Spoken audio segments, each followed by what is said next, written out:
നമ്മളവിടുന്ന് രാവിലെ ഒരു 8 മണിയാകുമ്പോൾ ഇവിടെ എത്തി 8 മണിയാകും. അപ്പോൾ ഇവിടെ അങ്ങോട്ട് പാർക്ക് ചെയ്തിട്ടല്ലോ. അപ്പോഴാണ് അക്കരെ ആരെന്ന് പറയുന്ന ഒരു മനുഷ്യനുണ്ട് എന്നാണ്. ഒന്നും ചെയ്യാൻ കഴിയാതെ ഒരു മരവിച്ച് ആരെയും കുറ്റപ്പെടുത്താനില്ല. നാട്ടുകാരങ്ങനാണല്ലോ നമ്മളാണെങ്കിലും.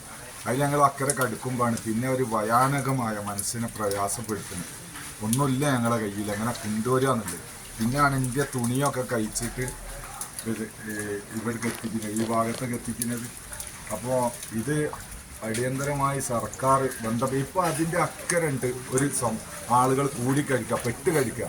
പക്ഷേ ഫയർഫോഴ്സോ NDRF ആരെങ്കിലും അവരെങ്ങോട്ട് എത്തിക്കാനുള്ളൊരു സൗകര്യം ചെയ്താൽ പോയാൽ ഞങ്ങൾ അക്കരെ കടിക്കും. നമ്മളക്കരെ കടന്നിട്ട് പോയ വക്ക് വരെ എത്തിച്ചു. അതിന് റോപ്പും ഫയർഫോഴ്സിൻ്റെ കൊട്ടയൊക്കെ വേണം.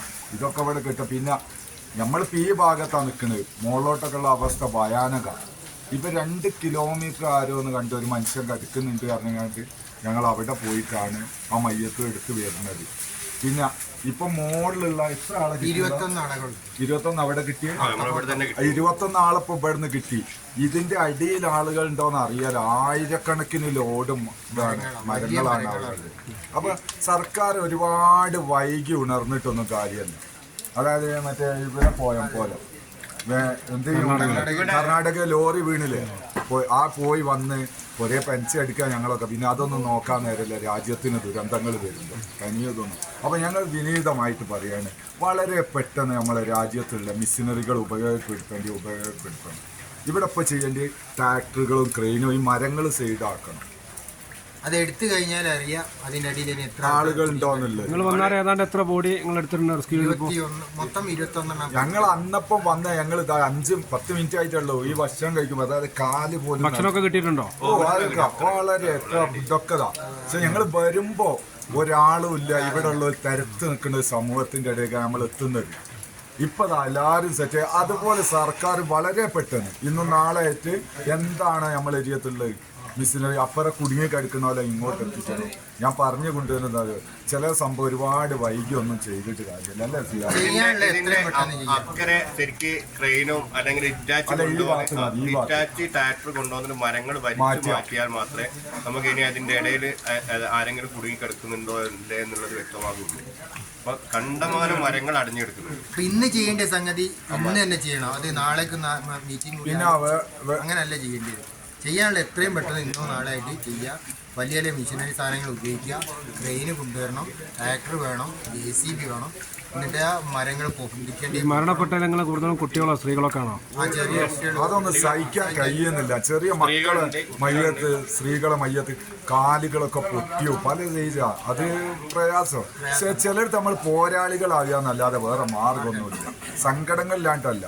ഒരു നിമിഷം അങ്ങനെ അടി ചെന്നപ്പോൾ 4 ഭാഗത്തും ഇങ്ങനെ കടുക്കുമ്പോൾ പതറിപ്പോയിക്കും ഞാനും. നമ്മൾ പോലത്തെ പൊരേ കടന്നു. പക്ഷെ അവിടെ കാര്യമല്ല. പിന്നെ ഞങ്ങൾ തുണി കഴിച്ചിട്ട് ഇവരെ മയ്യത്തുകൾ എടുത്തു കഴിഞ്ഞിട്ട് പോരുകയാണ് ഞങ്ങൾ. അപ്പോൾ അതുപോലെ സർക്കാരിനോട് നമ്മൾ പറയാനുള്ളത്, ഈ കുടുംബങ്ങൾക്കൊക്കെ എന്തൊക്കെ ചെയ്യാൻ കഴിയുമോ. രാജ്യത്തെ പൗരന്മാർക്ക് ദുരന്തങ്ങൾ വരുമ്പോൾ അവിടെ മന്ത്രിയായാലും സാധാരണക്കാരാണ് തുല്യനീതി നമ്മൾ ചെയ്യേണ്ട ഒരു സന്ദർഭം വന്നപ്പോൾ. അപ്പോൾ ഇവിടെയുള്ള ആളുകൾ വെട്ടുകടിക്കും. ഒരുപാട് കൂക്കളിച്ചൊക്കെ ഉണ്ട്. ഞങ്ങൾ കൂവുണ്ട് അവിടെ നിന്നോളി പ്രയാസപ്പെടേണ്ടെന്ന് പോലെ സമാധാനിപ്പിക്കാം. പക്ഷേ ഇവിടെ നേരെ റോപ്പ് കെട്ടിയിട്ട് അതിന്മേ കൂടി ഇലക്കര കടത്തണം. പോയാൽ എന്തായാലും നമ്മൾ എങ്ങനെങ്കിലും ഞങ്ങൾ കെട്ടിത്തരാം.